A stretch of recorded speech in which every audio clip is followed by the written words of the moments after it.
This recipe is more than 100 years old. It's from my great grandmother, and my grandma, she learned it from her. Then she taught my mother. So this recipe is very simple. It does not take much time. It's called tel koi. The name of the fish is koi.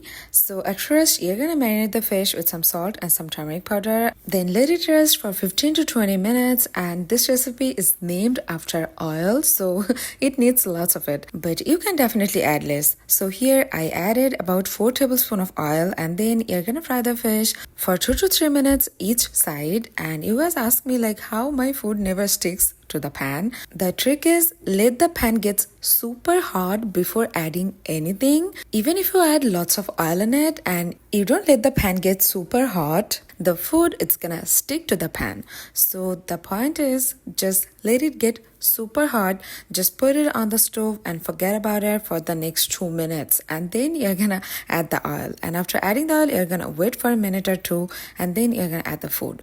So now we're gonna prepare a masala. So for that, you're gonna add some ginger paste and some powder spices. I'll be listing everything on the screen. You just wait for the text to be popped up. And as I said before, my grandmother, she does not eat onion and garlic, so this recipe does not have that. But if you want, you can definitely add that.